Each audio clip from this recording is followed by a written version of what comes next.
All right. Well, here we are. It's May 26, 2026, and this is Spoken World Online week number 321. And I've said it before, but I'll say it again. These Tuesdays mean a great deal to me. And thanks everyone for another brilliant show today. Great inspiration. And thanks especially to our very own Michael Sindler for his deep and heartfelt feature. And my bit today, I would like to dedicate to the memory of my friend Eddie Morgan, who died May 23rd. Fast Eddie or Red Eddie. He was one of the San Francisco bicycle messengers back in the days when that tribe ruled the streets downtown. And Eddie was also a rock and roll scholar and a student of literature. And like me, particularly interested in the modernists and the Beat Generation. And we had good discussions over pints. So I will miss Eddie. And I'd also like to dedicate the piece I'm going to read to a lot of family and friends, some of whom mentioned herein, who have passed on. And that's one of the things, if you are blessed to live for a while, the longer you live, the more people you lose. And that's just part of the deal. This is from the Roarshock page, Silver Creek Memorial Day Horseshoe Classic. It was long our family habit to gather and camp in the high altitudes of the mountains over the end of May. In 1980, a set of horseshoes were discovered, and it was not many years after that before the Silver Creek Memorial Day Horseshoe Classic was established in legend and lore. These camping trips explored the mountains and forests during the heart of spring, though there were years when it was still the end of winter and occasions when it snowed. Spring rain and thunderstorms were often a thrill. From snowflowers beneath the trees to meadows full of wildflowers, boggy meadows most years, but spongy, dry, and drought years. Even in those years, we knew of springs fed by mountain depths. Our camp was on the eastern slope of the mountains, drier than the west side. It merged with the vast Great Basin of hot, dry air and winds.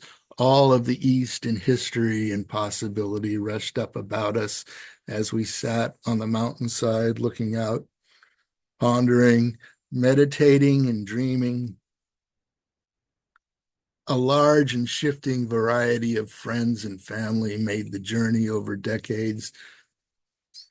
The clang of the old horseshoes became familiar like birds and squirrels, water running down the mountain, wind through the pines, and the laughter of children and adults. So when Daniel Patrick Wilson made with his own hands the Silver Creek Cup and John O. Wilson designed t-shirts, the tradition was established firmly. And even if it did not go back generations, it did go forward generations. In fact, it became another marker of cycles of the passage of years through time. We always sang the national anthem before we commenced. The tournaments were playful and lighthearted, and the years-long competition for the cup between Daniel and John O never displayed the slightest hint of pressure. Those two traded the cup back and forth over many years, and no one else ever even got close to winning it. But the matches were all sincerely hard fought and seldom easily won. The the hearty communal dinners feasting on Helga's stews with dumplings and all kinds of salads and sides, or steaks, chops, and chicken on the grill. The year Tom Phipps brought a pot of his famous gumbo will never, ever be forgotten. Always plenty to drink in addition to coffee and tea, beer and wine, and all manner of strong spirits, from aged single malt whiskey to pure grain liquor. One night, Daniel danced on the coals of the fire in his mighty enthusiasm. Other party favors and mood elevators passed among some of the adventurous folk. Inevitably, at some point, most all of us, young and old, had too much, little, or a lot, but it was all in good, clean fun and educational too. And a few hours staring up at the stars or a good snore in the tent, and all was well again. We remember just some of the whimsical names from a few of the tours. 3 days in the tent without batteries tour. Helga kicks Cliff through the tent. Cliff nearly kills Dan.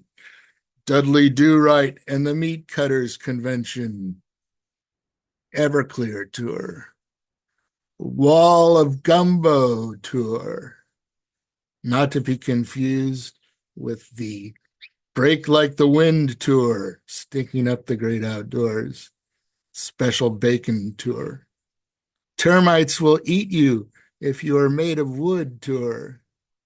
What do Sharkies look like? No rain, no mittens, no Jacksons tour.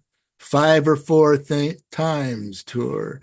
The cup holder ballet tour. We are all just visitors in Juliet's world. We are still here tour.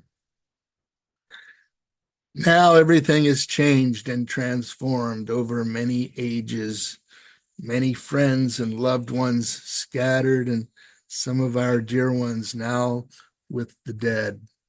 Cycles turning around just like they always will.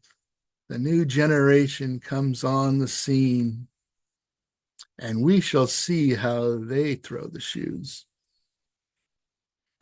And as our friend John McMullen used to say, thank you for putting up with me.